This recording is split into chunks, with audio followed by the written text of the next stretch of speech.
It's a big day at the University of Virginia as the lacrosse team playing in the football stadium before the spring game for the first time since 1995. Steele Stanwyck trying to get his Virginia team to bounce back off a tough loss last week.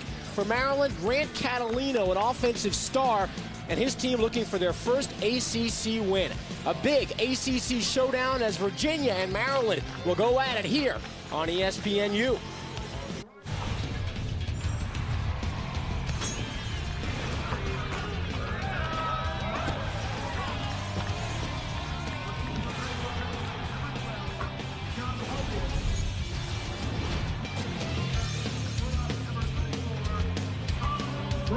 Welcome to Old Spice College Lacrosse on ESPNU. We are at Scott Stadium in Charlottesville, Virginia, as the number 10 team in the country, the Maryland Terrapins, take on number 4 Virginia.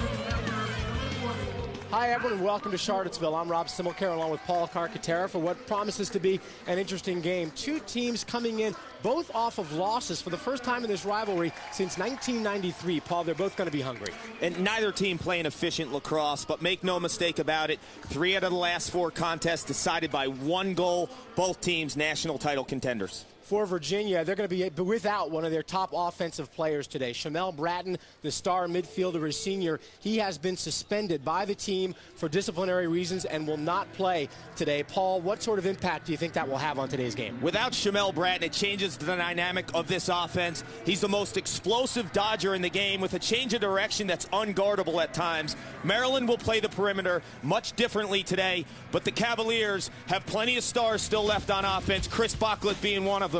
The best inside-outside shooter in college lacrosse. Tremendous off-ball awareness and the ability to change levels with his shot. He can light up a scoreboard. He leads the Cavs in goals for a second straight season.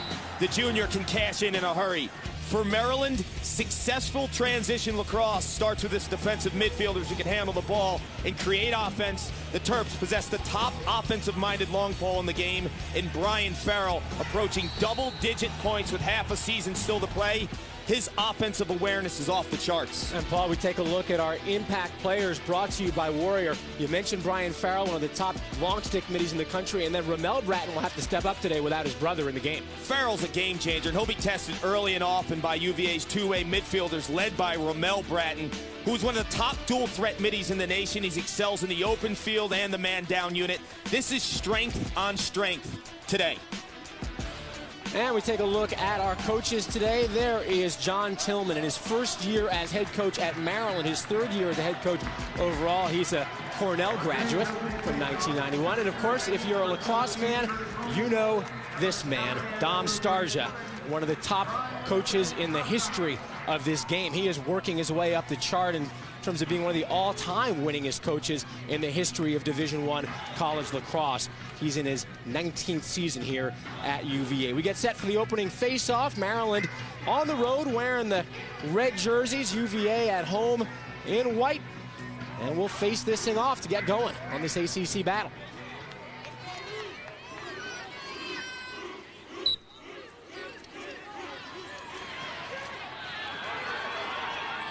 And a quick face-off win for Maryland. They have been very solid at the face-off X all year long, and they get the first face-off of the game, and will take control here on the road. We saw Brian Farrell scoop up that loose ball from the wing, and so Maryland going to work offensively. 0-2 in the ACC so far this year, looking for their first league win. And they've excelled at the face-off this year. Curtis Holmes doing a fabulous job, over 60%, but the wing play has been dominant as well. That would seem to be a real advantage for Maryland coming into this game. And so the Terps looking to get off to a good start. They got off to a good start last week at home against North Carolina. Maryland went up 4-0 before surrendering 8 straight goals. First shot of the game, and a save by the outstanding Virginia goalie, Adam Gittleman. And last weekend, down in College Park, I called that game. When you saw Maryland come out with the urgency after that first quarter, you had to think things were rolling for them and their best lacrosse was ahead of them. very difficult second quarter with that stick penalty by Ryan Young, and the wheels fell off the bus. And Paul, as Virginia takes its first offensive possession, let's take a look at their keys for this game. They need production out of this third attack spot. Nick O'Reilly gets the start today. You know what you're getting out of Stanwyck and Bocklet, but the emergence of this third attackman will be significant in this game and moving forward. And they need to exploit the short stick matchups. With star-studded midfield for UVA, they can break it down off the dodge. Critical that they take advantage of those short poles for Maryland. So without Shamel Bratton in the game, we'll see a little bit of a different look at midfield for Virginia. Also seeing some new faces on the attack as well. Nick O'Reilly, number 29, a sophomore, getting the start at attack. There he is with the ball for Virginia. Lamel Bratton, number 3, playing on this top midfield line. Now a dodge move, and the first shot of the game for Virginia bounced wide. Colin Briggs taking that shot. It was backed up by Virginia. And he's one of those water bug type midfielders for UVA. Has the ability, quick separation. It's been a breakout year for Briggs.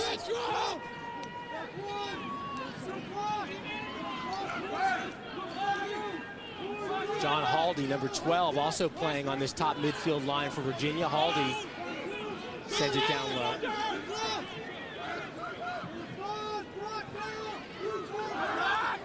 Briggs again, firing one wide. Nico Amato, the Maryland goaltender, got a stick on it, but the rebound is controlled by Virginia. Now, last year, the Cavaliers beat Syracuse without Shamel Bratton. It was Ramel who really lit it up that game. 4 goals when his brother wasn't on that line, so he'll be called on early and often. You wonder whether, knowing his brother's not out there, he's going to try to step it up offensively a little bit today. He's known as more of a two-way player than his brother, but he can score when he wants to. I think probably top 2 or 3 two-way midfielder in all of college lacrosse. And a shot to score from behind the net. Number 6, Steele Stanwyck, puts UVA on top.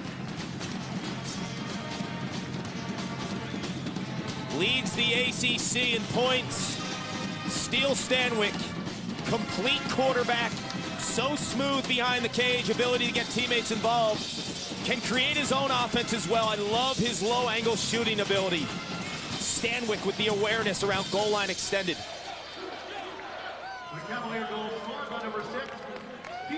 So Steele Stanwyck, one of the 4 captains of this Virginia team, a junior from Baltimore, opens the scoring here in Charlottesville.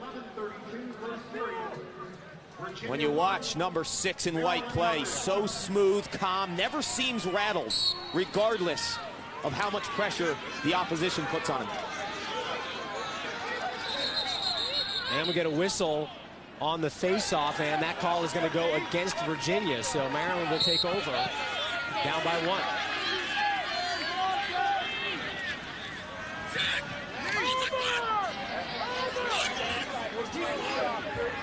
One of the things you have to wonder, Paul, after giving up those 8 straight goals and a demoralizing loss at home last week, how important is it for Maryland to get off to a good start here on the road?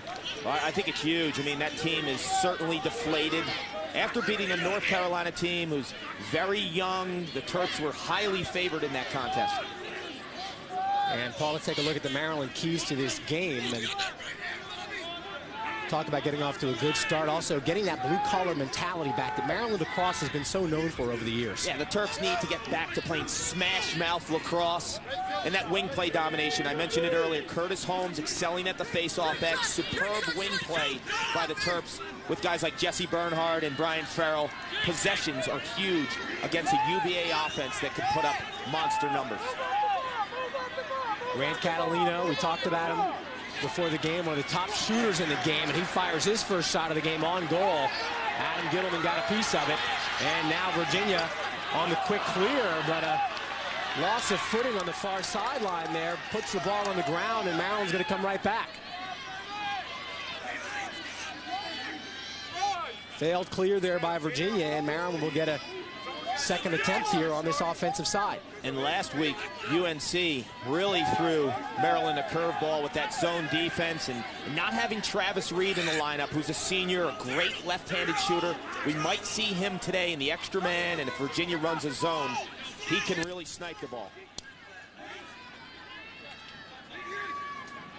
Maryland working it around midfield here. Joe Cummings, number 19 on the field, along with Jake Bernard, who has the ball. Back to Cummings.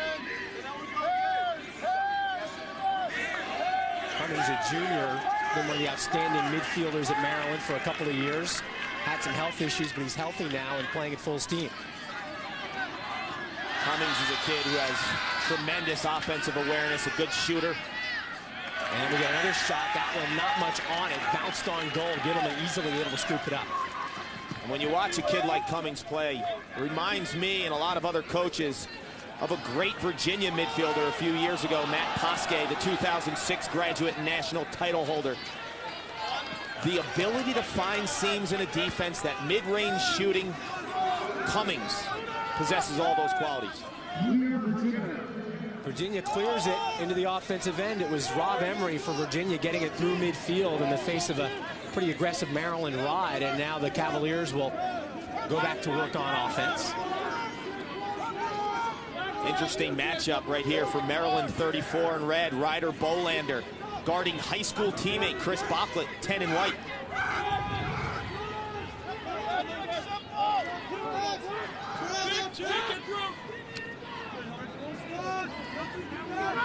Nice crowd on hand here at Scott Stadium. And it will just get bigger as the day goes on. The spring football game for the Virginia Cavaliers will take place about a half hour after this lacrosse game ends.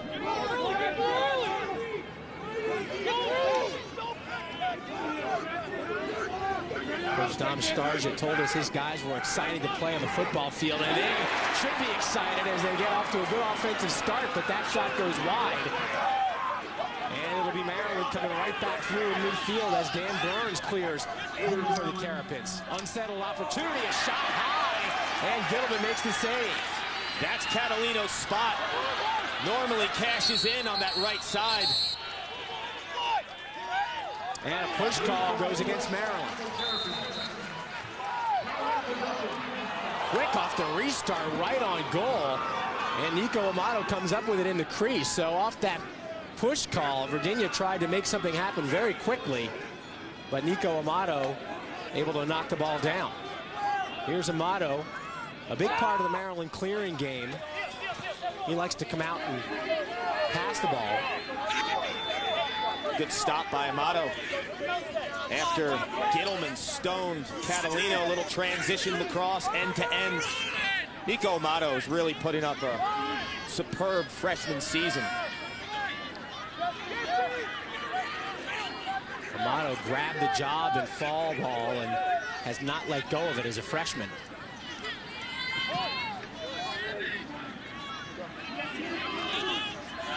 Coming in with the ball now is Drew Snyder. He came in off the bench. Snyder and John Hawes on this midfield line for Maryland. And now we see Catalino coming out to midfield.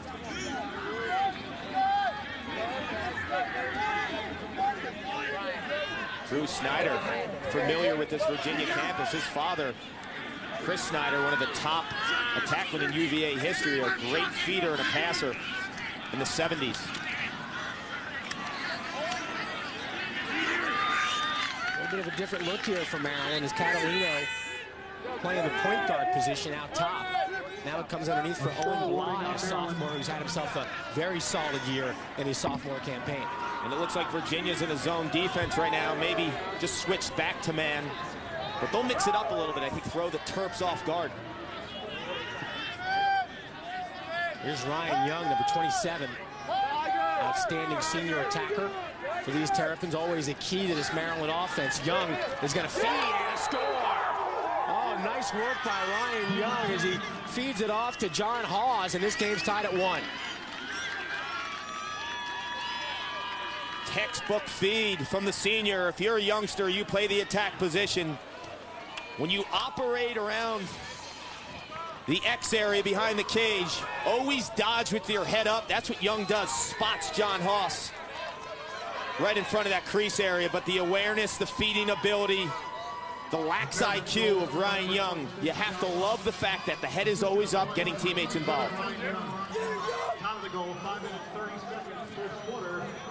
Virginia 1, Maryland 1. So Maryland responds, and now they're going to get a quick win on the faceoff as well, as Curtis Holmes won that clean. Got it off to Brian Farrell, and now Maryland's going to get it right back off the goal.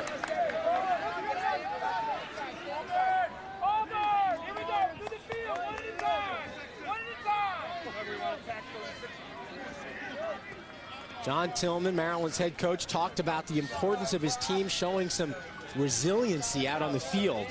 This is a senior-laden Maryland team that came into the season ranked 3rd as the season started, but they have not been able to get it done in the ACC so far. They had a loss at Duke and then a loss at home against North Carolina, and that's dropped their ranking back to 10. And I think a lot of people thought the Terps with Young and Catalino and Reed back and all 3 starting defenders, that they were kind of a shoo-in to be one of the top teams in the country. They lost their meat and potato guys like Dean Hart, Bryn Holmes. Those players excelled for 4 years in between the lines, did all the little dirty work, so their identity has changed. And Coach Tillman told us, as we see Grant Catalino lose his footing here, ball hits the ground. Catalino, nice recovery, gets it off to Bernhardt, who fires a shot on goal, and Gittleman sticks it aside. And now Virginia able to pick it up, a big hit on the near side. Nice ride by Maryland as they get it right back. Cummings walking in, and a shot again finds the stick of Gittleman. That's the time you want to go to the cage if you're Cummings. The Virginia defense a little unsettled. Would have liked to have seen him shoot that ball a little bit earlier. I think he lost his angle as he continued his north-south dodge. 5 saves already for Gittleman. An outstanding start for the senior goalie, one of the top goaltenders in the country. He's playing like it early on so far.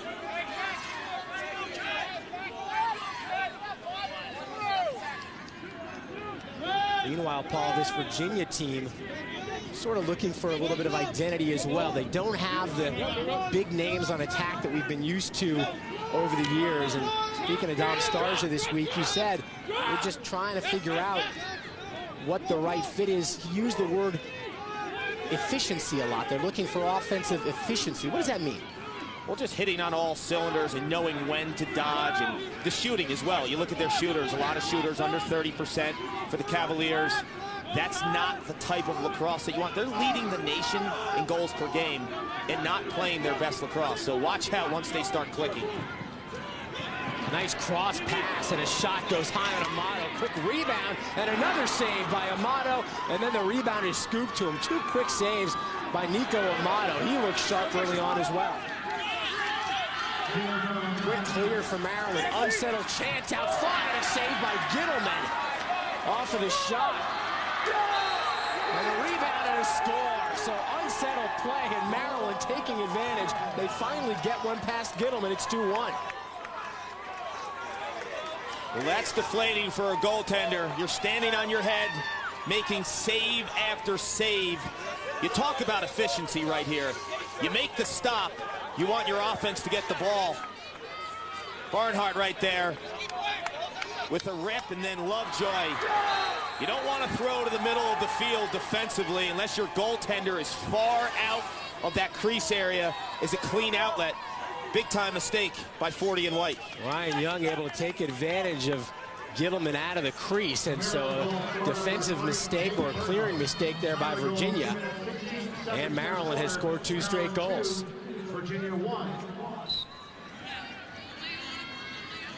On the face-off. Ground ball scooped up by Virginia. Nice play there by Bray Malthus. And in our conversation with Coach Starsia, he loves his combo of Bocklet and Stanwyck. He thinks those 2 kids at the attack are stars, but finding that third attackman, it's been musical chairs to date.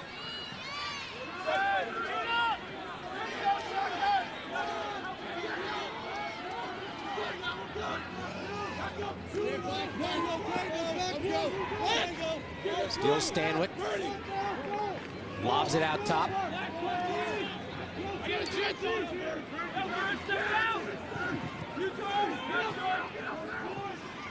With the ball, this is Rob Emery.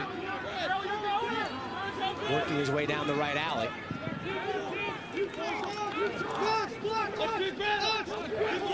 Out from behind the net, Stanwyck loses his footing, almost found a teammate. A flag flies. Penalty coming up. It's going to go. Well, we get the whistle here, and we'll wait for the call. Looks like Maryland's going to be hit with a trip. 1 minute in the box. The Maryland coaching staff erupted with that call. Well, you don't often see a team called for a trip call like that in the offensive zone, but let's take another look here. Number 44 of the Terrapins, Brett Schmidt, penalized. Well, I can see why Maryland's bench did not like that.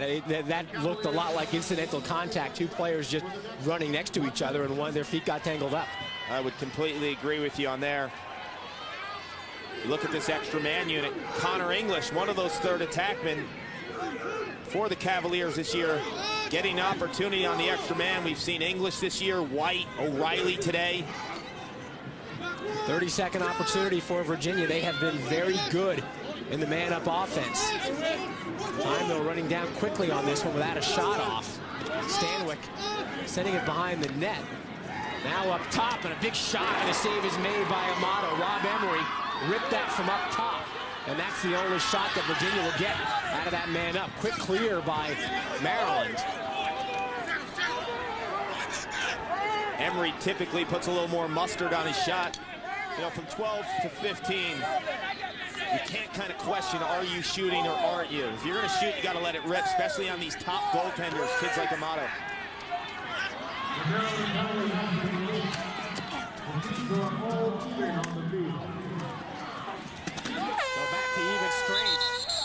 And we're going to get a whistle. A couple players get tied up there on the near sideline. Jake Bernhardt for Maryland, and that is the end of our first quarter. So Virginia got off to a 1-0 start. Maryland bounced back with two.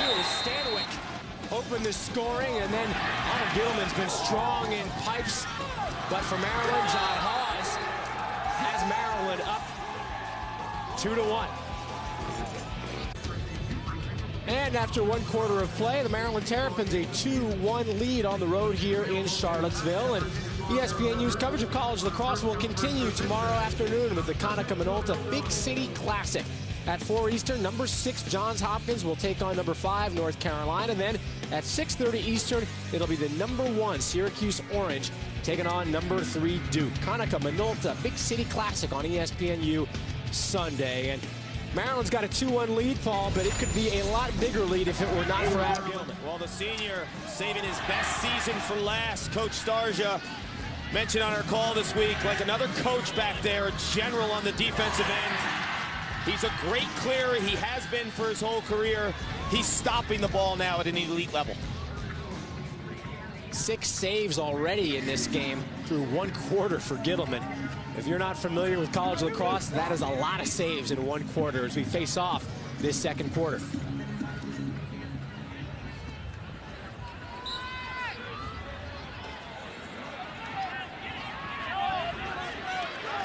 And the ground ball picked up by Virginia. Chris LaPierre scooping it up from the wing.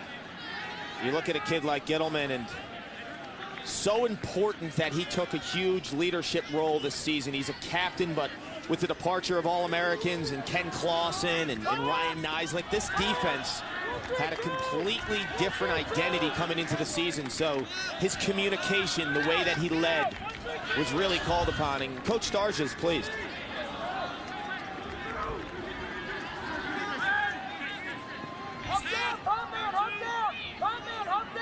Virginia looking to even this game at 2. They had a 1-0 lead. Maryland scored 2 straight, and now we are even as Virginia strikes back. Number 34, Colin Briggs, 2nd goal of the game.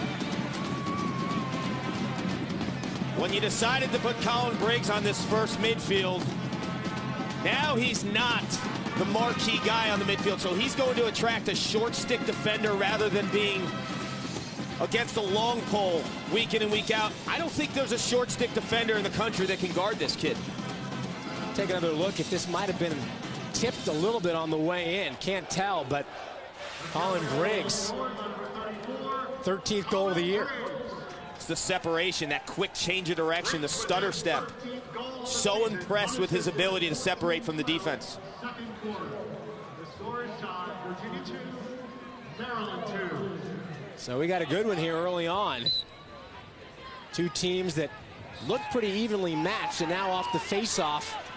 Loose ball on the ground. Players come in from the wings again. It's Chris LaPierre scooping it up for Virginia. 2 straight face-off wins for the Cavaliers. You mentioned two-way midfielders. LaPierre got over 50 ground balls already this season. He'll break the century mark.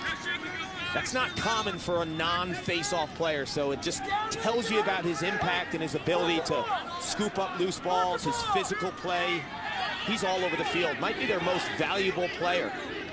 Only a sophomore from Medford, New Jersey. And possession time so crucial in this game. Now Virginia has had it for the opening 2 minutes of this second quarter. LaPierre. And they score, so they take advantage of the 2 straight face-off wins.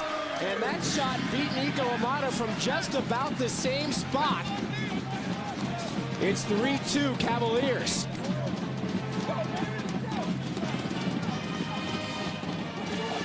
John Haldy played a lot of attack in high school in the state of Pennsylvania, so he's real comfortable operating from that area. This is an attack dodge from one of Virginia's top offensive midfielders. When this kid has time and room, he can let it rip. A little fake roll, gets his separation. No hand pressure by the defense. And the Cavaliers retake the lead. Virginia 3, Maryland 2. And now a key face-off here for Maryland, and they are able to come away with it as Brian Farrell comes up with the ball and then quickly sends it down low. Ryan Young was there, but Gittleman able to make the stop. So Maryland tried to convert very quickly off that face-off. I almost wonder, Paul, given the way this quarter's gone so far, if they might have been better off easing back and getting their offense set up a little bit. Now it's right back in Virginia's stick. Well, they did have it in Farrell's hands. Brian Farrell, 37 in red. Top flight defensive midfielder when you think about his ability to carry the ball and work in transition. That was a great feed on that backside to Ryan Young. Thought Ryan Young should have changed levels a little bit more.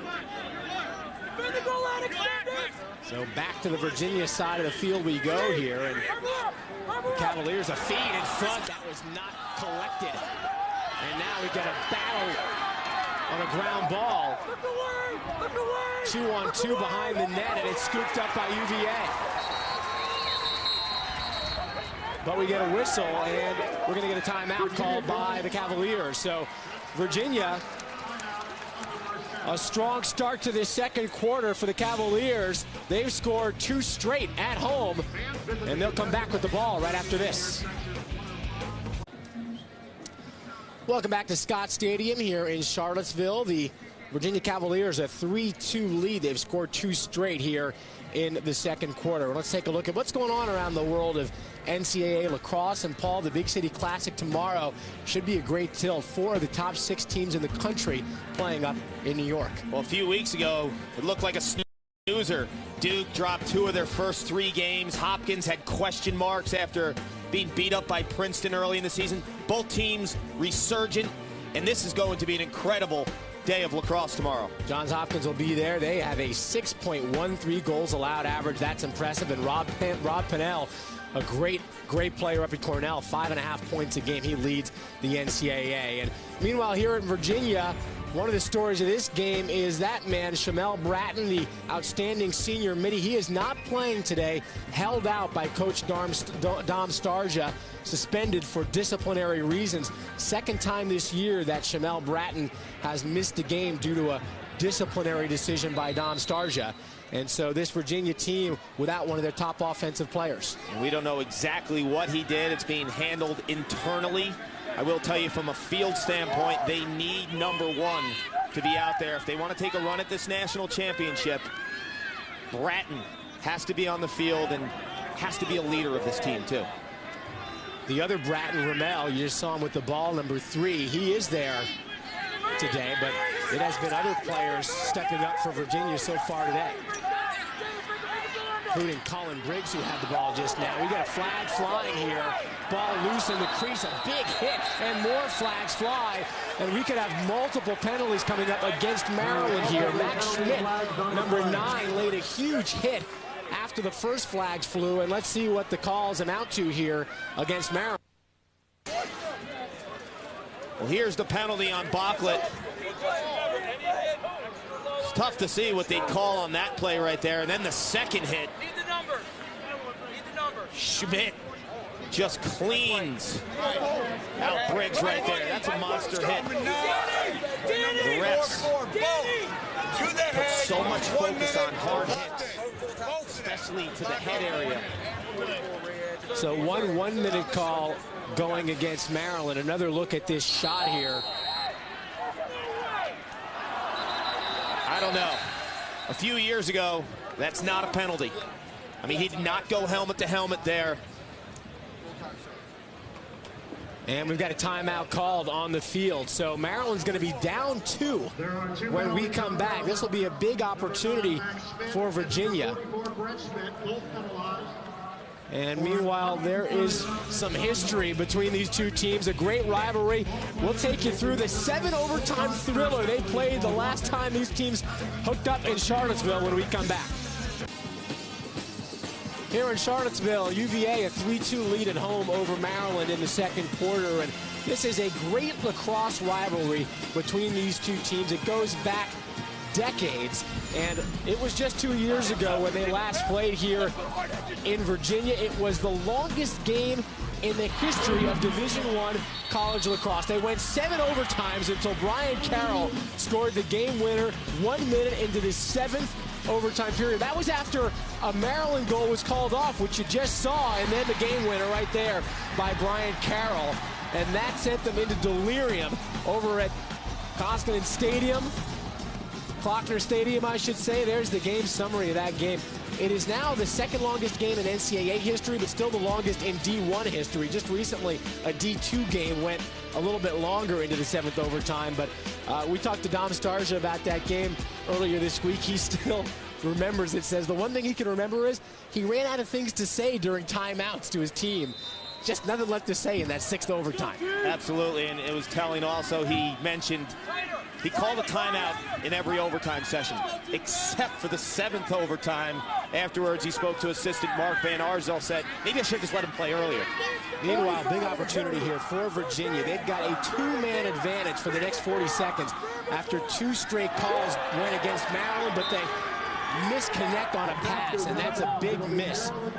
Matt White, #4 for Virginia, was not able to grab it. There you see the 2 players penalized, the Schmidts actually, not related, Max Schmidt and Brett Schmidt, 2 defenders, both penalized on the last offensive possession for Virginia. Meanwhile, a long clear by Maryland, lobbed all the way down the field, ends up in Gittleman's stick. Then Gittleman is knocked down, and Virginia's going to get it back with 15 seconds to go on this 2-man advantage. Not sure, Paul, why they would lob the ball downfield like that and give Virginia the ball back. You can explain it in a second. Meanwhile, Virginia getting a shot off, bouncing it wide was Chris Bocklet. And that should get us just about back to even strength. Virginia being 6-on-4, they had the ability to really double the ball. It wasn't just a man-up opportunity with 1 player in the box. I think Maryland feared they wouldn't be able to clear the ball. Now a shot by Rob Emery going wide, and so Maryland able to kill off that big opportunity there for Virginia. But UVA still with possession, and it's Matt White behind the net. Yeah, these hits in college lacrosse are really coming into question. I think the referees are just a little bit apprehensive not to call it because of these head injuries that do occur. It's the level of impact, I think, that is really determining a lot of these calls. You're right, Paul. That hit by Schmidt, Max Schmidt, was one that we've seen many times over the years go completely uncalled as we see a shot by Bratton and a score. Ramel Bratton moving to his left, fires the shot past Nico Amato. It's 4-2 Cavaliers. Ramel Bratton, typically a right-handed Dodger. Shamel loves the left. They can beat you on both sides, the Brattons. Ramel just gets separation. It looked like Maryland was in a zone and Farrell passed him along. If you look at Amato's reaction, I don't think that defense was in sync right there. It didn't know if it should go, should stay, should slide to Bratton. That's the worst thing that could happen to a defense, not being on the same page. So with his brother out, Ramel scores his 12th goal of the year and gives the Cavaliers a 2-goal lead. And now off the face-off, there's that man again, Chris LaPierre, picking it up off the wing and bringing it into the restraining box. An absolute beast. His ability to get ground balls and find space, too, under pressure. His physical characteristics, his speed just allow him to be almost like an automatic clear. We're going to watch a football game here on ESPN3 after this game. He could play at that level. When you think about his high school career, All-American type player, New Jersey State Player of the Year in the sport of football. Here's Ramel again, working his way around his defender, a low shot, and that time Amato able to make the save. A little bit better job there by Maryland's defense, keeping Ramel off balance, and now the Terrapins, a much-needed offensive possession here. They've given up 3 straight goals to Virginia. This ball, remember, after they gave up 8 straight at home against North Carolina. So can they stop the bleeding today is the question. And they'll have to. I think from a leadership standpoint and their overall identity, Maryland needs to make stops and answer a run after the last 2 weeks of lacrosse.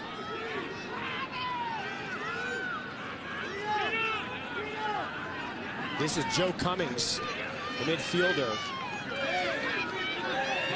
along the left wing. Underneath for Ryan Young. Ryan Young, the outstanding senior attackman from Manhasset, New York. He's going to crisscross here with Travis Reed, picks up a screen and sends it out to midfield. The first we're seeing of Travis Reed in weeks, plagued by injuries. The lefty senior.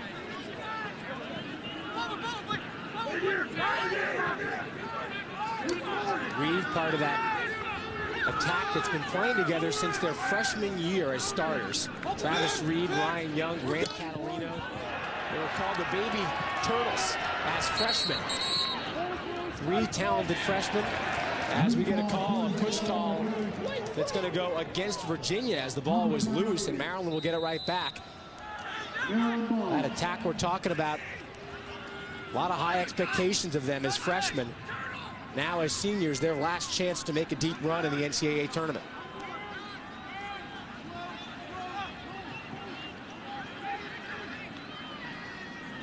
Here's Owen Bly. Fired a shot that was blocked before it got on goal, and now a loose ball comes out to midfield. Scooped up nicely. Good play there. Right into the stick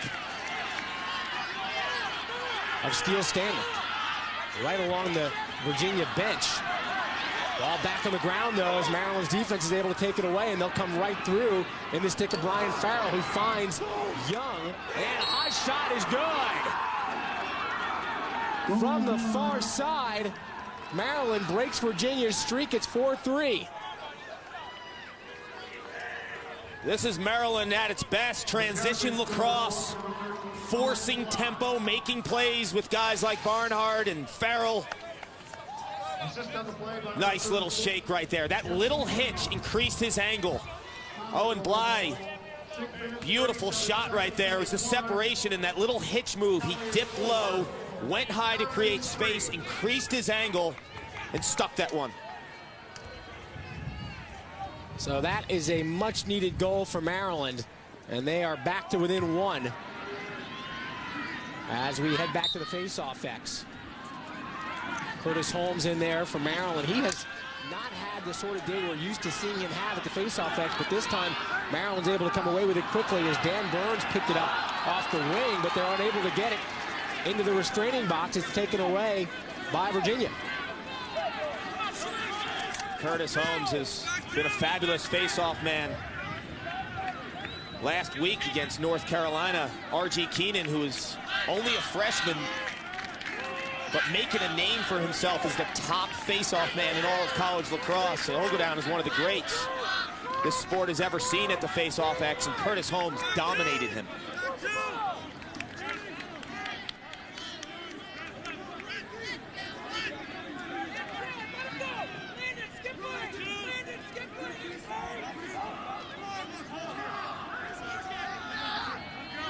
Virginia content to work it around the perimeter. John Hardy has the short stick on him, trying to find some space. Sends a cross to Bratton, who scores. Oh, a good look there as John Hardy finds Ramel Bratton, who fires his second goal past Nico Amato.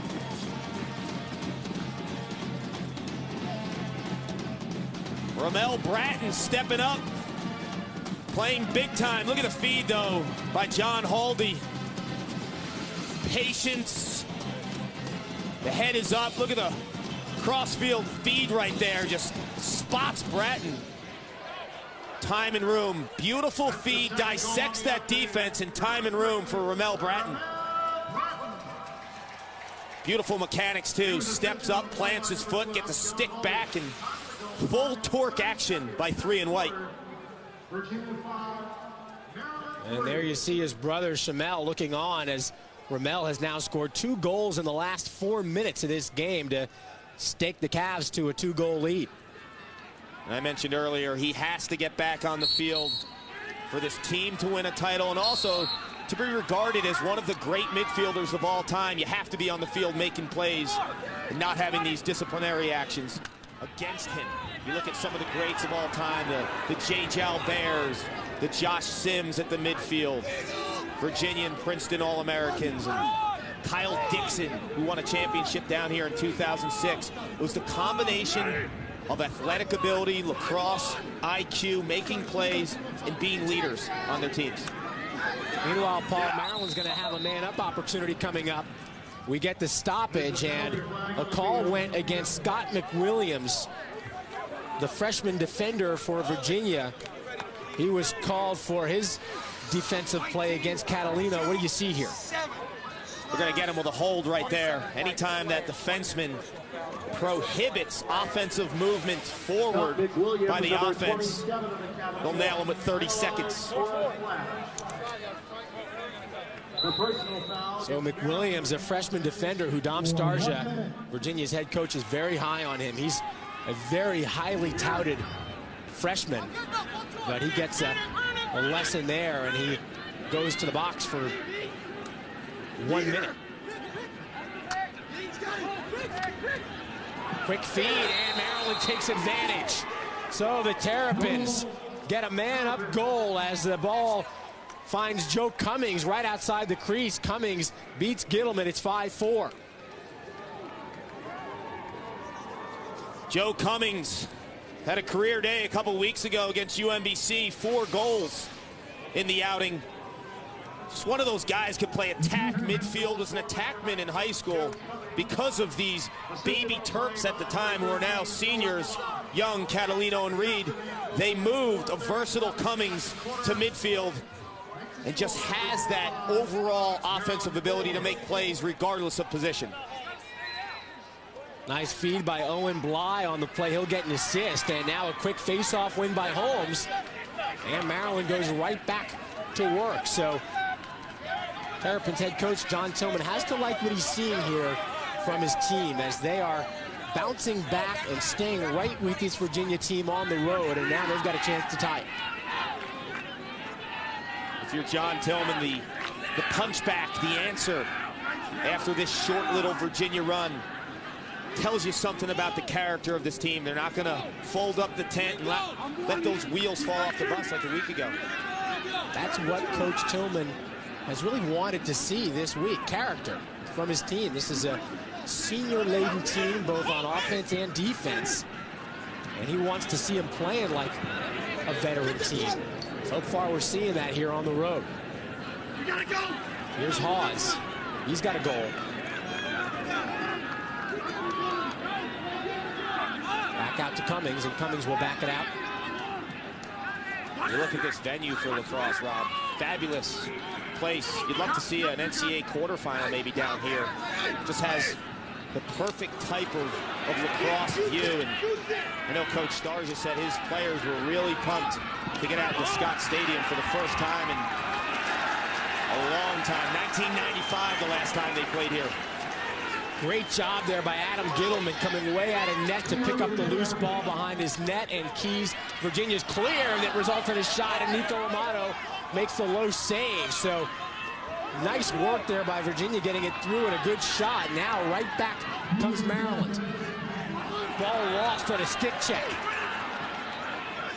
To the near side, nice save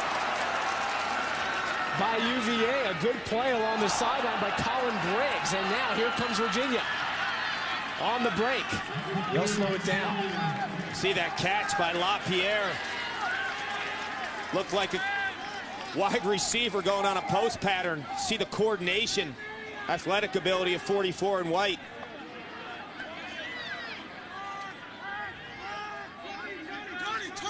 Some impressive up and down the field action here by this Virginia team. They can run. They can make things happen offensively. You mentioned they lead the nation in goals scored, and their coach doesn't think they're playing very well on offense. There was a good look, but Nico Amato, a point-blank save. That was a pretty save by the freshman goalie for Maryland. Now back they come, and a save by Gittleman. These goalies putting on a show. Back the other way, and it's Amato. His turn. These two goaltenders having some fun. This is lacrosse at its best. End-to-end action the fans come to see. Run and gun. What a display of goaltending. 8 saves for Amato.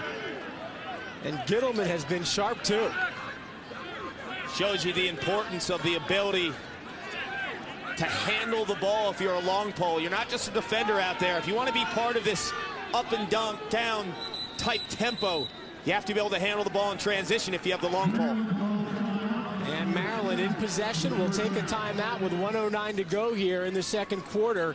Down by 1. Coach John Tillman will bring his guys in to set up for a final shot here to try to tie it to go into the locker room. We got a good game here between these ACC rivals and two outstanding goalies in pipe. The senior for Virginia, the freshman for Maryland. They are going tete-a-tete. 5-4. We'll be back with the last minute after this.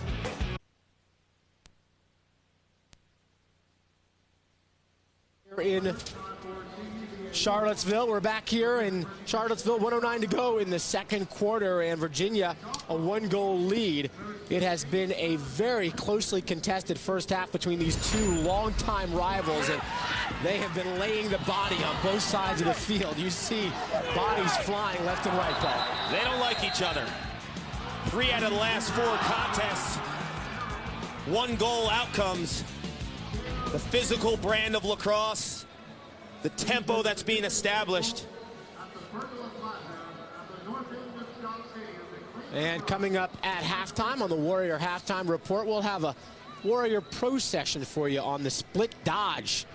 For you kids out there looking to build your offensive arsenal. Also, we'll have stats and highlights from this first half of very good ACC lacrosse action here in Charlottesville. The master of the split dodge in today's college lacrosse game. You watch the Brattons for Virginia, Colin Briggs. Very good split dodge. I love the split dodge from the freshman at Duke, Jordan Wolf. Change of direction. He's a water bug. Paul, what do you look for here from Maryland in possession off this timeout? Well, with the clock, they don't want Virginia to get another opportunity to score, so I think they're going to kill some clock here. Looks like Virginia's setting up actually in a zone defense that will kind of negate any type of offensive play Coach Tillman might have had for the Terps. So they'll have to adjust on the fly here. It looks like a zone defense being set up by Virginia. Adam Gittleman, the senior goaltender. Big part of the reason this game is as close as it is. Nico Amato on the other side of the field playing outstanding lacrosse in between the pipes as well as we hit 1 minute to go in this first half.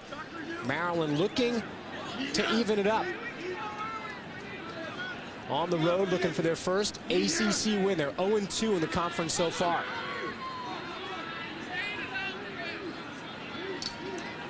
You get to that 30-second mark. Start pressing the cage. I always like to have a couple of opportunities because if you miss the goal, you have the backup. Second chances.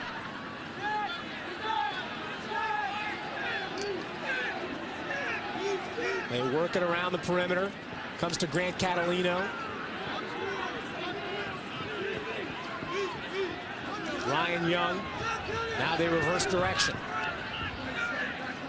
12 seconds left. Catalino now at the midfield position. Back to Catalino, who fires a shot low and wide right. Backed up, only 3 seconds to go on the clock. Quick restart here. They'll try to feed it back out to midfield, but the pass misconnects, and that'll do it for this first half. So these arch-rival ACC teams, they're playing like it here so far. Dom Starja and his Cavaliers will walk off the field with a 1-goal lead here at Scott Stadium. And for Virginia, they got to feel good about the way they've played without one of their star players. Ramel Bratton has stepped up offensively. Maryland has hung right with them. That's the end of the first half. We'll be back with the Warrior halftime report after this.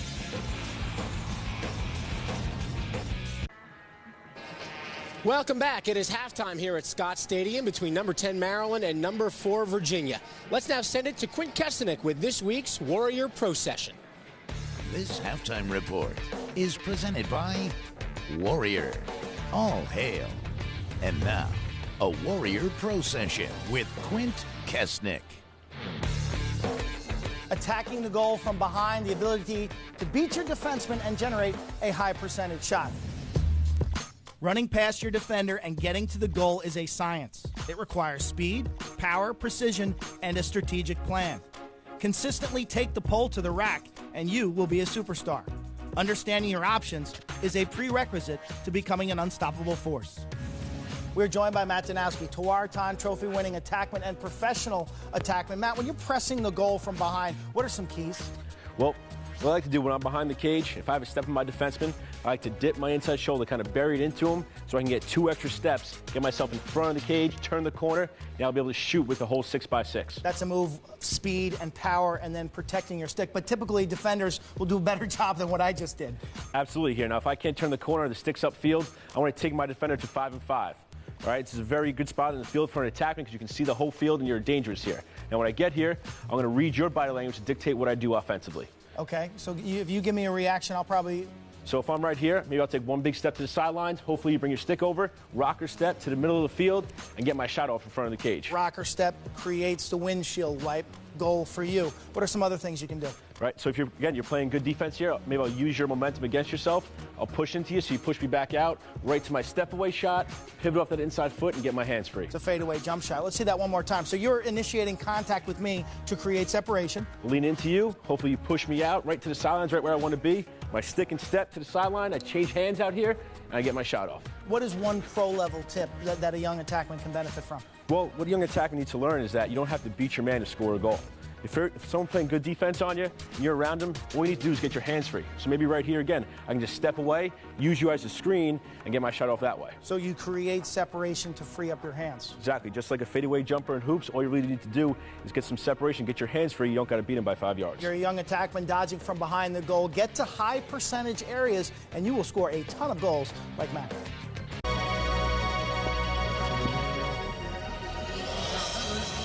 Welcome to Old Spice College Lacrosse on ESPNU. We are at halftime here. Great crowd on hand and a good college lacrosse game as Virginia and Maryland.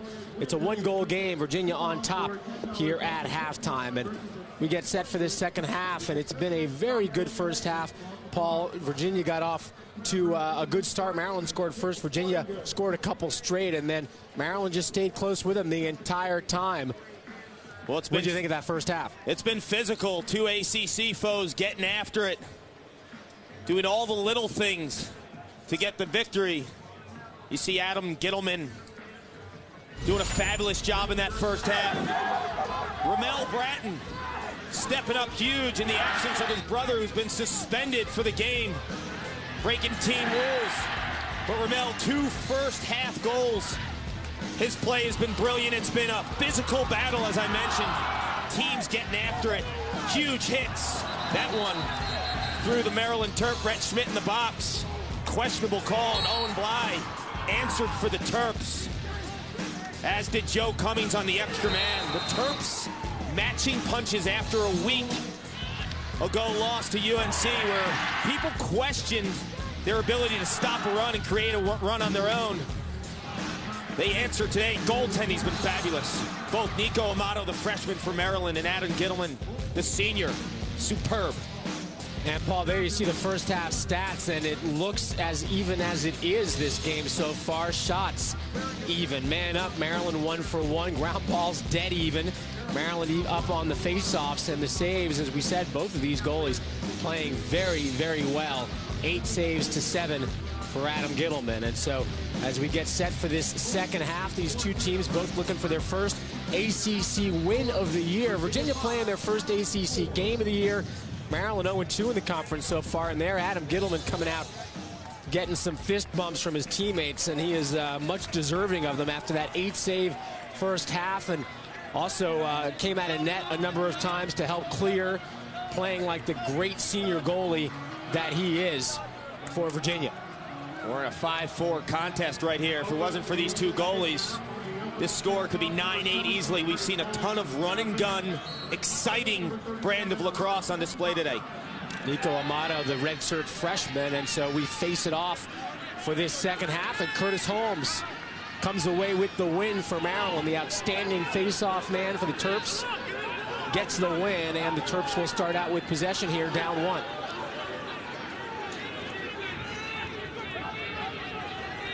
I wonder, Paul, what Coach John Tillman had to say to his guys in the locker room. I think that's the first half that John Tillman wanted to see from this Maryland team on the road after that very disappointing loss at home against North Carolina last week. Yeah, we had a conversation earlier in the week, Rob, in regards to if Maryland loses this game, what happens to their season. It was all about competition. What type of Maryland team would we see here? If they come down to Charlottesville, they lose a 1-goal game, I don't think they need to hit the panic button, but if they didn't answer Virginia's runs, could be problems in College Park. And they have answered those runs. Virginia scored 3 straight goals at one point, but Maryland bounced back in the second quarter to shave the deficit to 1.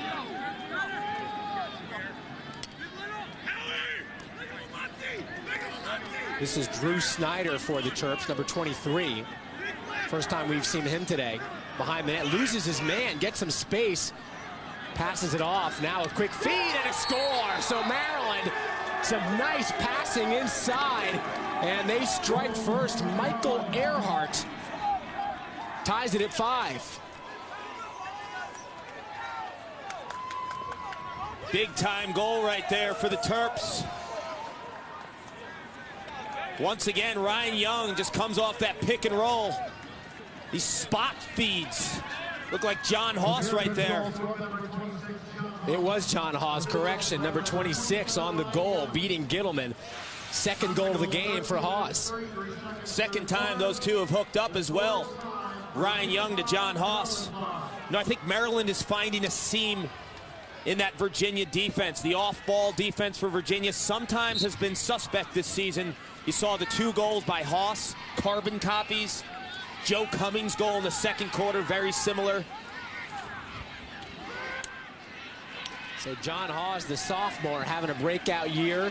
And for Virginia, a face-off win as LaPierre had it. Tried to send it back, but the ball was knocked out of bounds by Maryland. Virginia will get it.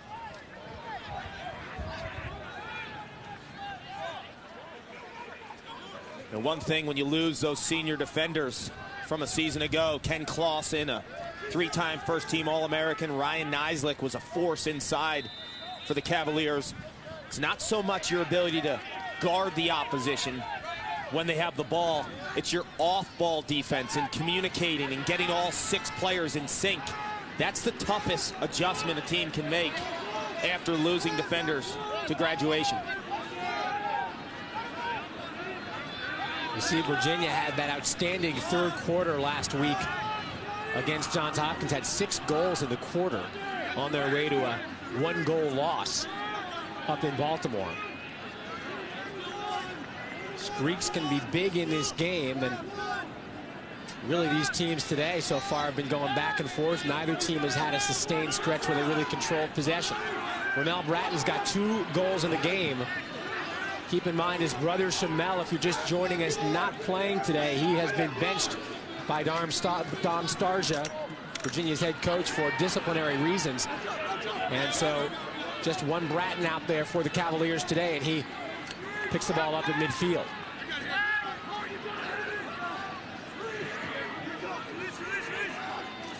John Haldy, number 12, sets a screen for Ramel, who fires one wide. Backed up by Virginia. I think the one positive Virginia gets out of the suspension from Shamel Bratton is Ramel Bratton becomes your alpha male at the midfield from an offensive dodging standpoint, gets his confidence up for the rest of the season. You put those 2 out together now, that 1-2 punch, and Colin Briggs as your third dodging option. Look at Stanwyck working his way around Schmidt. Just went right around that long pole, but a call going against Maryland for a man in the crease against Virginia, and so Maryland will get it on the clear, and a long pass nicely gathered in by Scott LaRue for Maryland. Scott LaRue, one of those two-way middies, along with Landon Carr, Dan Burns for the Terps. Coach Cottle, during his tenure at Maryland, one of the best recruiters in college lacrosse, and put this team together, equipped to make a run at a national title. You have to give Coach Cottle and staff over those years tons of credit for the success of this team. Coach Dave Cottle, the longtime Maryland coach. And Monday night, ESPNU will deliver 2 shows to preview the big men's tournament championship. At 1 o'clock Eastern, catch a special edition of The Experts with host Lo Galindo and our experts. They'll preview the championship game of the NCAA tournament. Then at 5 Eastern, you get College Basketball Live's National Championship Special. All that coming up on Monday. And for Maryland, well, they're not in the tournament this year, but they're getting it done here as they've got a 6-5 lead on the road.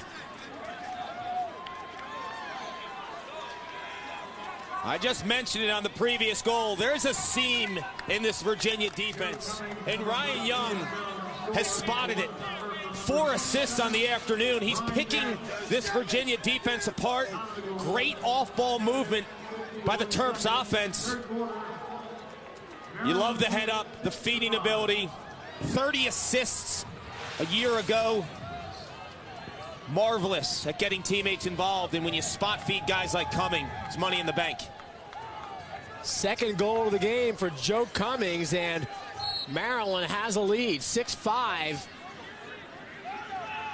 They've scored 2 straight in this third quarter, and now a face-off win for Holmes. Holmes right on net, and Gittleman easily able to make that save. You look at that last shot by Holmes.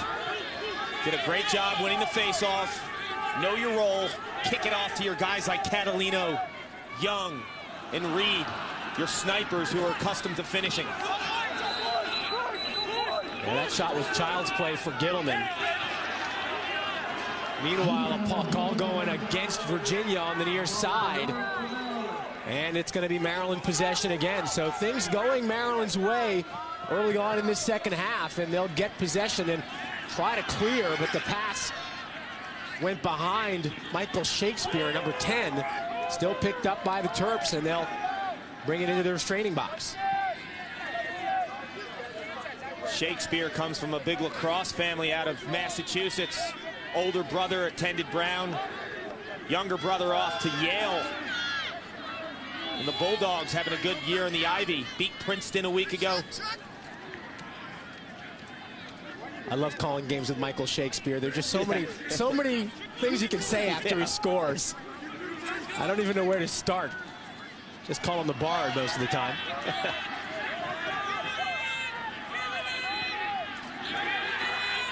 Nice move by number 9, Max Schmidt, in midfield. And he gets it in down low to John Hawes, but Hawes loses his footing. And the call goes against Maryland. Clear here for Virginia, brought through by Matt Lovejoy, number 40. He establishes the box, and now we'll get off the field as Virginia down 1, looking to even things up. Loving the tempo of this game, though. We've seen a lot of end-to-end action, bringing the best out of the sport of lacrosse in the college ranks. It's been just the kind of game you expect to see from these two teams. They know each other so well. They play every single year, year in and year out, at about the same point in the season. A lot of years they'll play 2 or even 3 times in a season. They meet in the ACC tournament quite often. A few years ago they played in the NCAA tournament as well. Pass broken up by Brian Farrell, who got a stick on it, recovered by Virginia. Steals Stanwyck. Sends it across the field. A shot low on Nico Amato, and he makes the save.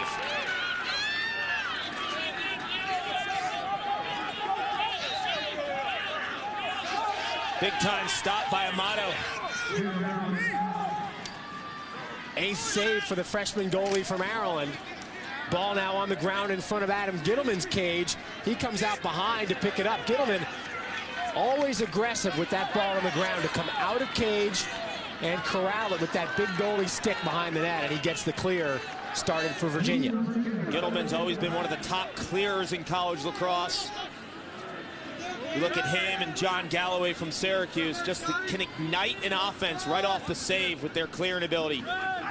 Have the capability of hitting a guy 50 yards in stride. It separates, I think, the good goalies from the great goalies, being multi-dimensional. Nick O'Reilly, number 29, send out top. Now Bratton, a fake, a move, and a shot bounces wide, and a flag flies after the play. Ramel Bratton getting the shot off, and then a flag flies, and it looks like a call will go against the Terrapins here.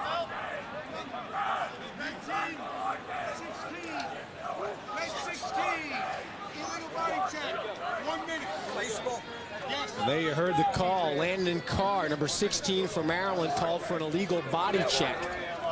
And UVA will go man up.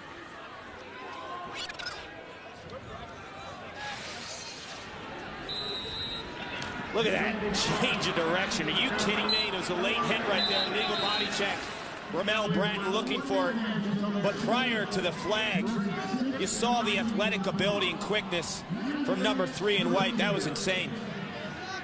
1 minute man up here for Virginia. They have not scored in over 13 minutes. They'll get a good chance to do so here, but they've got to go back out to midfield to pick it up off a missed pass. Out top, a shot hits pipe, and Amato able to gather in the rebound. Rob Emery fired that one. It beat Amato, but caught pipe. And Maryland will bring it back a man down.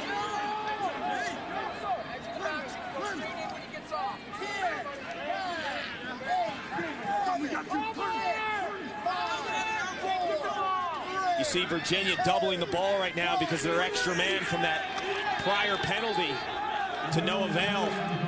Terps on offense.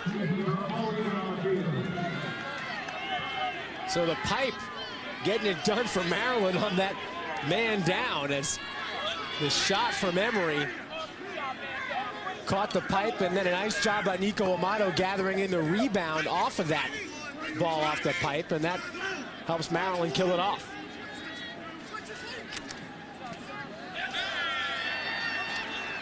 Missed pass, turnover, picked up by Virginia. Now some vicious ride action here for Maryland, and a flag flies, so we're going to get another penalty here against the Terrapins. The sticks just started flying as Chris LaPierre, who has been everywhere today, by the way, picked up that loose ball, and Maryland's going to go a man down for the second straight time. Look, you're not going to see huge numbers on the stat column for Chris LaPierre, but his impact cannot be quantified. I mean, this kid is an absolute beast, an automatic clear. So strong and vital to the full field playing style that Virginia loves. So the second straight 1 minute opportunity here for Virginia. You saw John Tillman not happy. I think it's less the call he wasn't happy about, because it was a slash. I mean, Grant Catalino was flying around with that stick, but I think he's just not happy with his senior's decision there to use the stick that way off of a turnover. Probably a frustration call there. Play there by Catalino, but another turnover. And Maryland's going to get the ball back a man down. Brian Farrell right through midfield. Maryland can kill some time. What a play by the senior Farrell. Stick in the right place, knocking down that Emory shot. I think Coach Tillman realizes, too, you cannot let Virginia continue to go extra man. Well, it looks like Maryland's going to get away with it again here. Pull off 2 straight 1 minute man down. You see the double team on the ball here.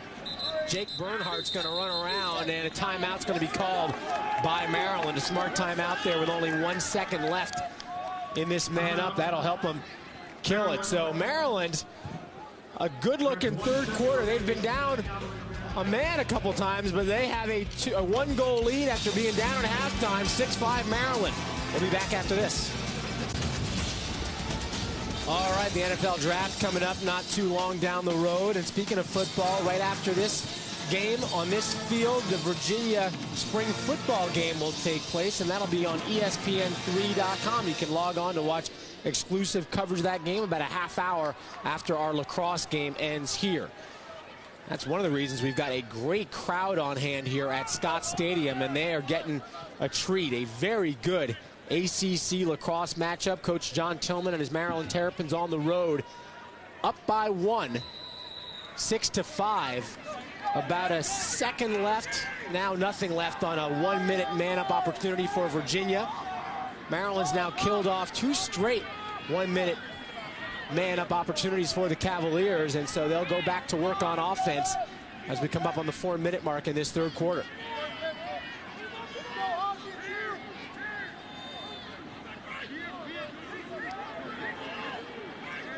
This Maryland team looking for a season-defining win on the road here. Oh, good chance in front, and Joe Cummings beats Gittleman. Joe Cummings, all sorts of time on the doorstep, and he beats Gittleman. You see the Virginia defense, Lovejoy, saying, what are we doing here? As Cummings had all day, and it's 7-5 Maryland. So smooth, Joe Cummings. I mentioned earlier was an attackman in high school. You see how comfortable he is around the goal area. Look at this play, the little face dodge. And the awareness to take that extra step and the extra fake. A lot of younger players would get a little nervous, get that separation, shoot right away. He knows as he continues upfield, he increases his angle. That's brilliant. And let's take a look at our player portfolio brought to you by Sector Spiders. There you see Joe Cummings, 18 goals on the year. He's second on the team in goals, and he's had a nice career against UVA. 6 goals in 4 career games, 18 multi-point games. So a guy that Maryland looks to for leadership, a junior from Towson, Maryland, and he's given the Terps a 2-goal lead on the road here as we head into this face-off.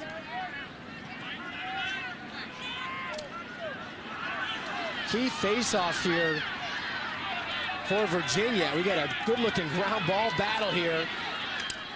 6 players going at it, and who else? Chris LaPierre comes up with it for Virginia. We have talked about him all day. He's been outstanding picking up the ground balls for Virginia, and he wins that one as well and gets it off to Ramel Bratton. LaPierre once again following up on Joe Cummings.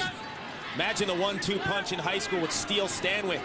Both went to Loyola, right in Baltimore, Maryland. Graduated that same year, played on the same attack line. What a 1-2 punch that must have been.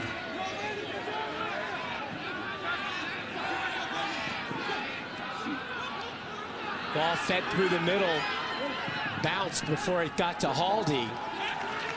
Nice save by Haldy, gets it in and comes back around to Bratton. Romel's got that long pole on him, looking to find some space, loses his footing. Now he's going to have to battle for it, and he's able to pick it up and get it to Haldy.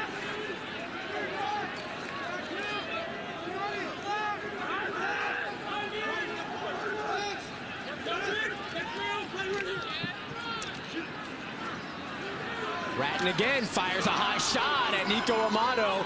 The quick stick makes the save. Quick clear by Maryland right through midfield. And in. Scott LaRue again on that clear for the Terps.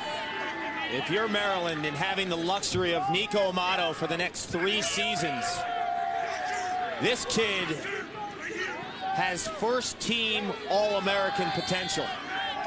The poise, too. You make the save, head up right away, start the clear in the transition game. It's no surprise, tutored by the great Brian Doherty. Maryland first-team All-American in 1995 and 96, both Philadelphia products, Doherty and Amato. 9 saves for Amato.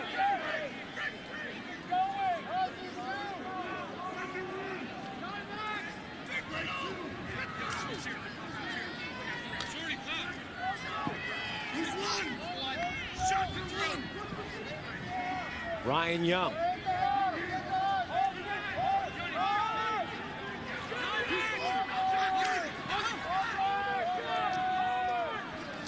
Feed in front, save Gittleman. Quick shot by Cummings actually, Joe Cummings, and the save by Gittleman. And now look at this clear for Virginia, right through midfield.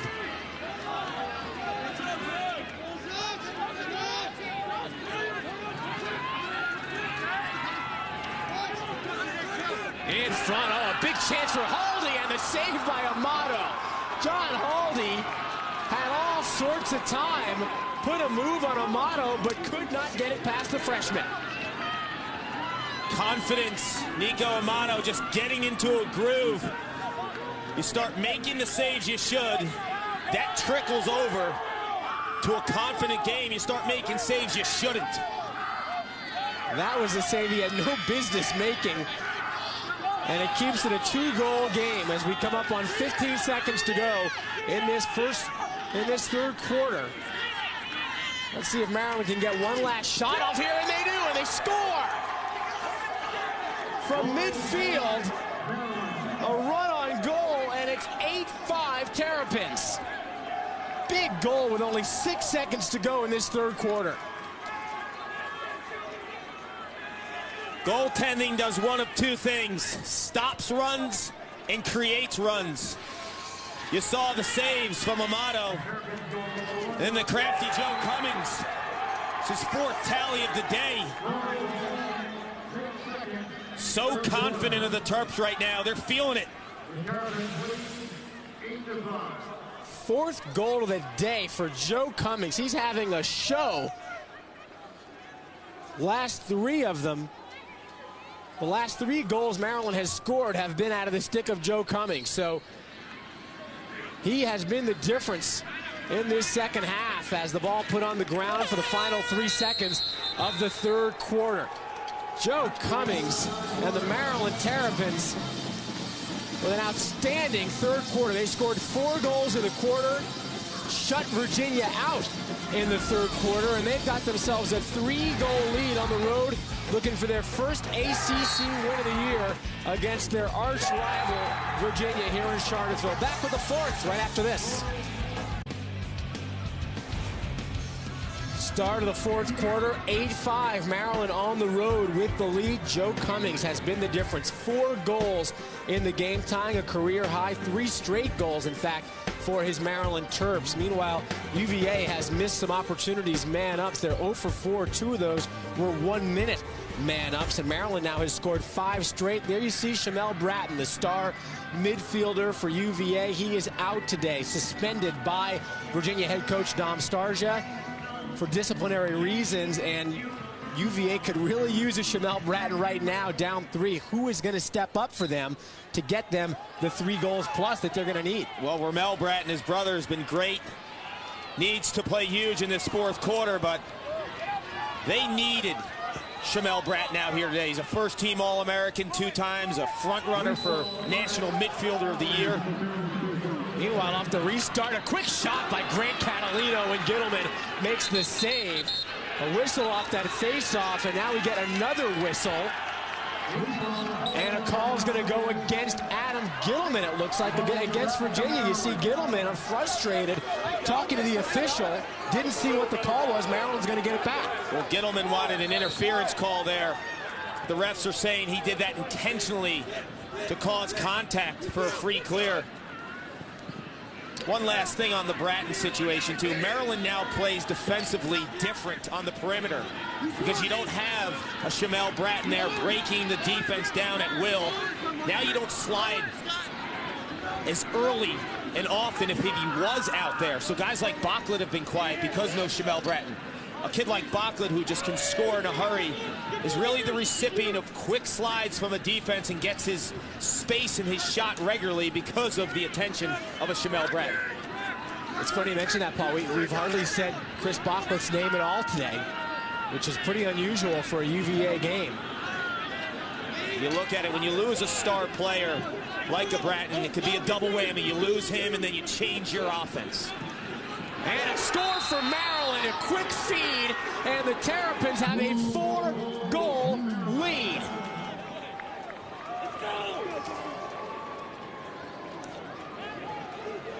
Joe Cummings was in on the play. Did he get the goal? Is that his 5th goal of the game? Let's take a look here. It actually came to Haas, so Cummings found Haas, and he was the one to put it through. John Haas from Owen Bly. More importantly, there are huge gaps in this Virginia defense in the interior. We're seeing 5-6 goals on the afternoon in those same spots, not covering cutters. Big-time problems for the Cavaliers in terms of their team defense. John Haas, 3rd goal of the game. And this Virginia defense, you can see it, Paul. After these goals, they have been beating each other up down there. Just not responding quickly enough as these Maryland players have made their moves and found a lot of space and time inside. And they've got to make some adjustments. This is a young Virginia defense. Let's not forget about that. Young, inexperienced, and even the older guys that they have in the unit. Lovejoy, the most experienced of the group. Chris Clemens, a converted short stick midfielder playing defense. He's a junior eligibility, but very green in terms of his position. Well, the Cavaliers, they got to get it going and get it going now. Ramel Bratton steps out. Bratton's got Dan Burns tracking him through the midfield.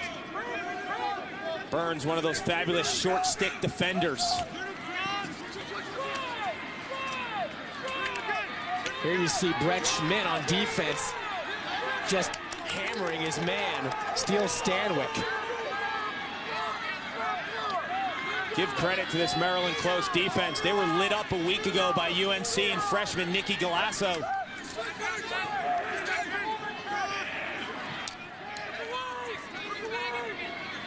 Max Schmidt, number 9, stepping out on the freshman Stanwyck.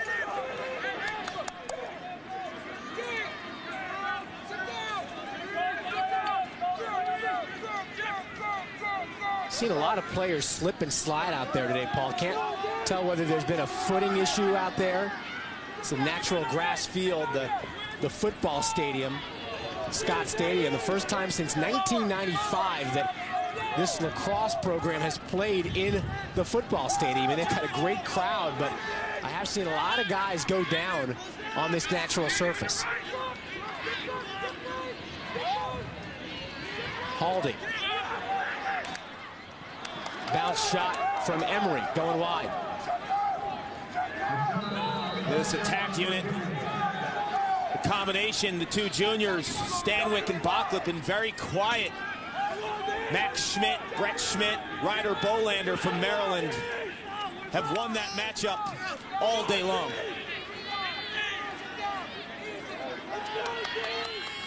Talk a lot about the Maryland attack and the seniors they have there. Don't forget this defense is an incredibly experienced defense as well. One of the reasons why so many people liked Maryland coming into this year. And Nico Amato, you know, one of the question marks Maryland has was goaltending coming in, but the freshman continues to shine. Right back comes Maryland, and they score. Through transition, it comes to Owen Bly. And look at Virginia right now. This defense, they're sort of gathering themselves and saying, what do we have to do to stop this run? Owen Bly, the sophomore, makes it a 10-5 Maryland lead. Nico Amato. If you don't know him, now you do.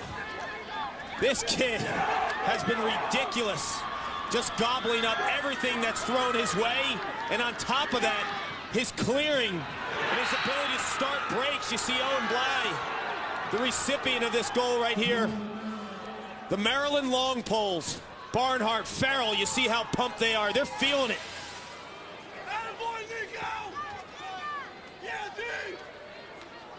Boy, is this a textbook game for Maryland or what? I mean, that entire play from save to clear to pass and shot, you can't draw it up any better than that. And that's what Coach Tillman wanted when we spoke to him earlier in the week. He wanted the transition game.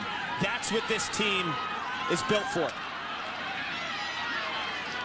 Off the faceoff, Brian Farrell had it but couldn't hold it.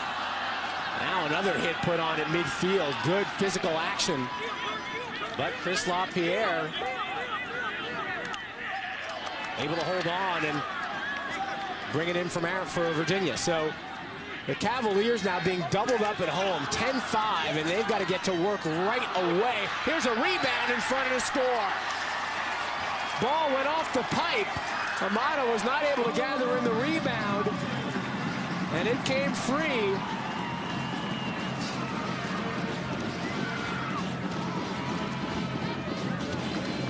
The only way you're beating the freshman today is rebounds, quick ball movement, getting the ball to spin.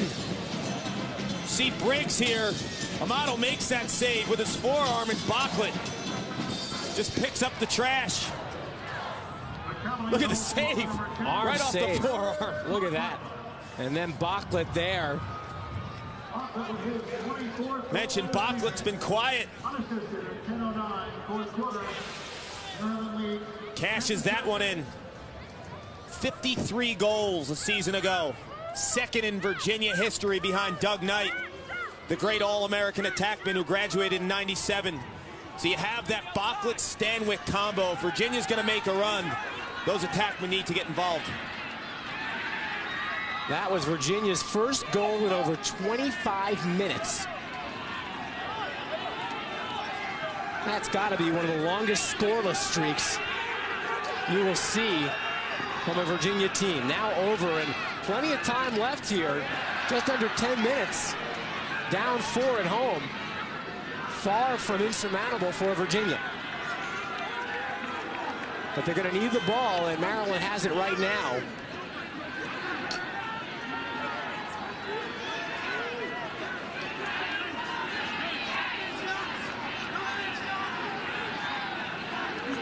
This is Joe Cummings. He of the 4 goals today.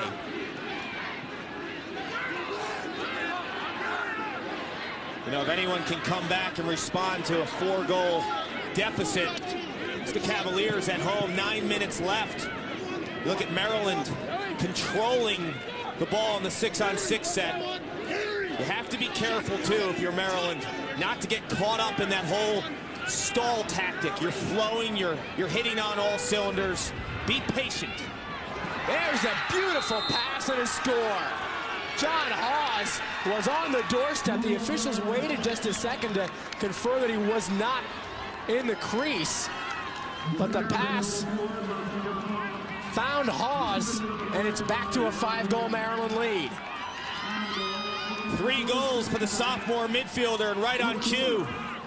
I was mentioning, be careful not to stall, be patient, but if opportunities arise, keep playing lacrosse. You're feeling it if you're Maryland.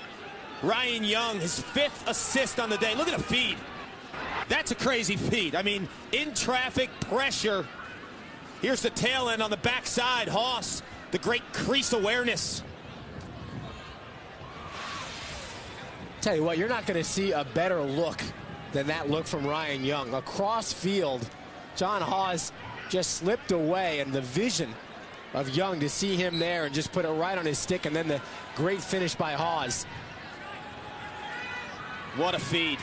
Ryan Young, you haven't seen him hit the back of the net much, but his passing ability to get teammates involved, he's been the catalyst, because all those inside goals are a result of the perfect setup plays by Ryan Young, 27 in red.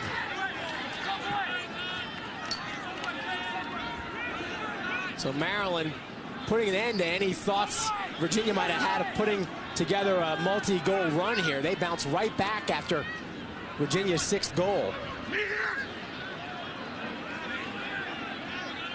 And then get a face-off win to boot.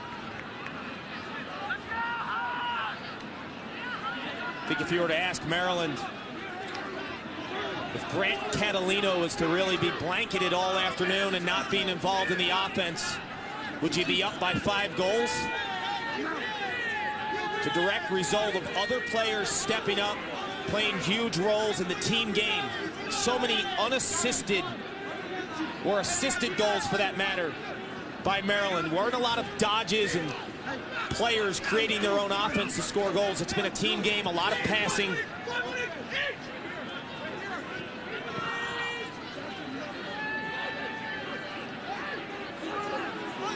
Maryland in no rush here, up 5.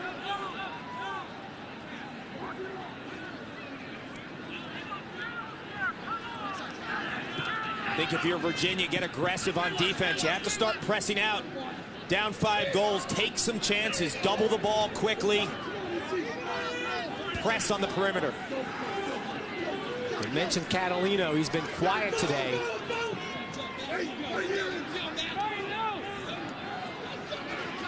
And Ryan Young will take a screen and find Scott LaRue. LaRue, guy you see play both ways. Maryland looking for their first ACC win of the year. They're 0-2 in the conference. Lost at Duke and then at home to North Carolina. So this would be a big win, the best win of the year for this Maryland team. Their only other win over a ranked opponent was against Georgetown early in the year.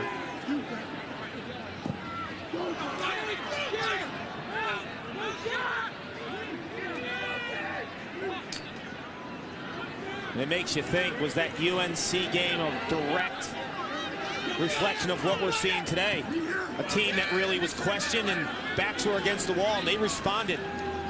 I think it shows you this team is capable to come on the road and to be up by 5 goals against a team like Virginia's caliber. Tells you this team can compete against anyone.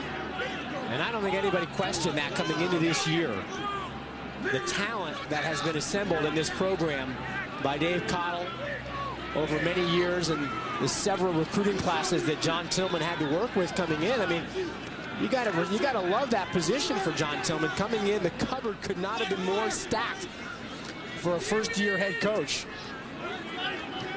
Question is, could he get them to harness all of that talent? And this is the point in the year where you really want to start seeing that improvement as we get into the latter stages of the regular season, and then the ACC tournament will be here before you know it. I said it earlier in the season on our expert show on ESPNU. No coach in college lacrosse in their first year has more talent to work with. The flip side of that is, if you're John Tillman, the expectations are pretty high. You have to win now. Maryland has run 4 minutes off the clock in this possession.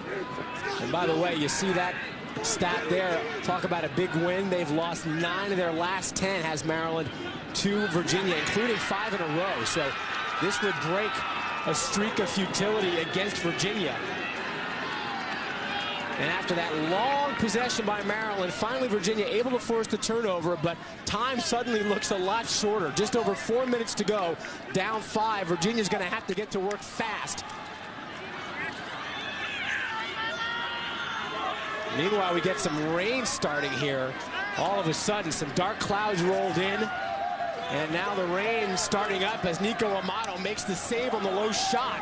Rebound battled for, and Amato picks it up. And the crowd just flooding for cover here at Scott Stadium as the rain comes in. The best goaltending performance I've seen to date. It's his 12th save. Not a ridiculous number, but it's the way that he's made these saves, the type of saves he's made. So many point-blank saves by Amato. He's got 12 saves on the day. Maryland quickly knocking Bachlick down as that ball came in front. Had the opportunity to speak to some goaltenders, some great ones from the past. Rob Mulligan from Syracuse, 2000 national title holder, 3-time All-American. Asked him about Nico Amato and what he loved about him. It's his poise, his ability to start transition. Here's a chance, fed for Young, and he scores! Ryan Young makes it a dozen for Maryland, and the Terrapins look like a winner on the road. It's 12-6.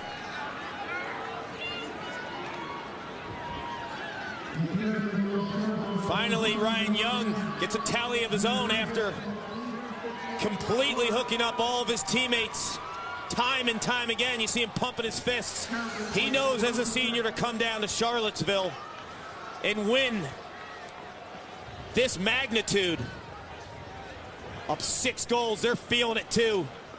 The Terps on their way to a huge victory. Great to see Ryan Young, after the rough week he had last week, called for an illegal stick in the game against North Carolina. A 3-minute unreleasable penalty that Carolina scored 1 goal off of, but that really was the turning point of the game that led to Carolina scoring 8 straight goals. And Ryan Young, a lot going on in that young man's life. His mother suffering from terminal cancer, pancreatic cancer. So he's had a lot on his mind other than lacrosse. And after the tough week last week, it's great to see Ryan Young have a bounce-back game and get a goal here in the late stages. As this rain, by the way, is coming absolutely furiously here. The stadium basically emptying, and we get a timeout. More than just rain, you got some snow, hail mixed into this weather coming down. But with 2:15 to go and a timeout, this Maryland team, they don't care what's coming out of the sky. They're going back to College Park with a win. There you see the hail pellets on the field. We will take a break. 2:15 to go, and what's suddenly become a maelstrom here, but not for Maryland, as the Terrapins have had their best performance of the year on the road here. The offense and the goaltending have all gotten it done for the Terrapins, picking up their first ACC win of the year. We got 2:15 to go. Come on back. Summary here, and that tells you everything you need to know. Look at the third and fourth quarters of this game. 8-1. Maryland has outscored Virginia in the second half. Joe Cummings, 4 goals, tying a career high. And everything going Maryland's way here. The weather took a rather sudden turn in the last 5 minutes. Some hail and all sorts of mixed precipitation coming down. A little cold front came through here and just cleared the stadium out. But John Tillman, he doesn't really mind. His coach, his team feeling great. Joe Cummings going to get on the bus and go back to College Park with their first ACC win of the year. And you saw the stands empty. This place was packed. Beautiful setting for college lacrosse. Outstanding weather. This hail came in. Everyone just, they left the building. A shot going high and wide here over Amato.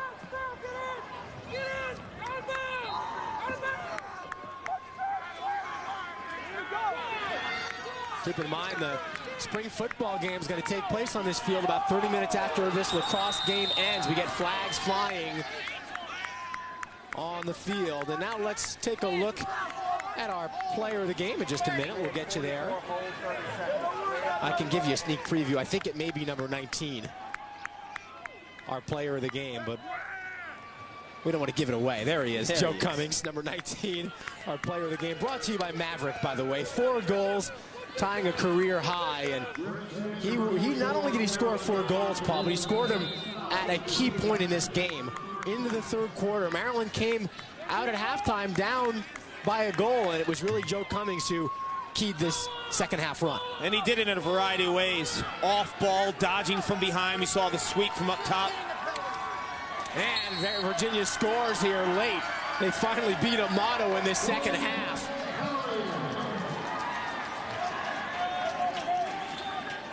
Shot from the far wing beats Amato. It's 12-7. This is Chris Bachlet's spot. You just didn't see a lot of it today.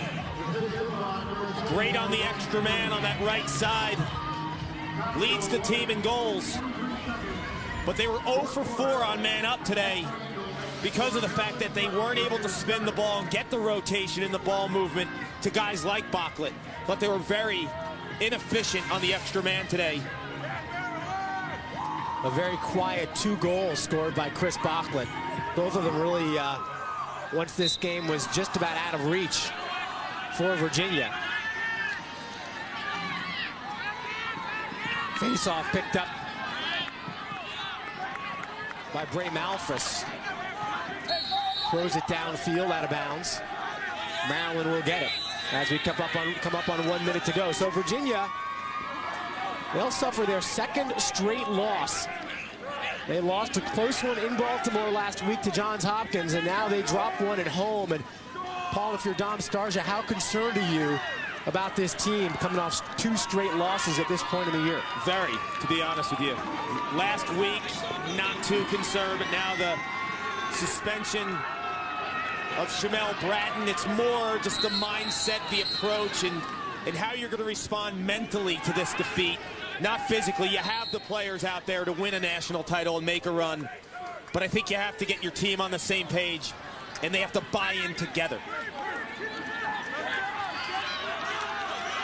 Not a good day for Virginia lacrosse. They played without their star midfielder, Shamel Bratton, who is suspended by Coach Starsia. He missed the game, and they just did not have enough, either offensive firepower or, frankly, defensive cohesiveness either, because Maryland was able to do an awful lot right in front of Adam Gittleman today. And those are the reasons why they are going to come away with this ACC win on the road. Maryland found a weakness in the Virginia defense. They exploited it, and it was a team game by the Terps on both ends, and incredible goaltending by the freshman Nico Amato. Well, John Tillman, a sigh of relief. And Paul, how big a win is this for Maryland? What do you think this can do for them as we head down the stretch of this regular season? Well, last week, they neglected to really capitalize and meet any type of run that North Carolina threw at them. This week, they responded. Their backs were against the wall. They created their runs, and they did it all over the field. Great coaching job. Once again, our final score from Scott Stadium here in Charlottesville. Maryland 12 and Virginia 7. For Paul Carcaterra and our entire ESPNU crew, I'm Rob Sittlecare. This has been a presentation of ESPN, the worldwide leader in sports. Maryland, their first ACC win of the year. Coming up, college softball or Auburn and Tennessee. For our whole crew here in Charlottesville, I'm Rob Sittlecare. Have a great weekend. Don't forget, full day of college lacrosse on ESPNU tomorrow. So long.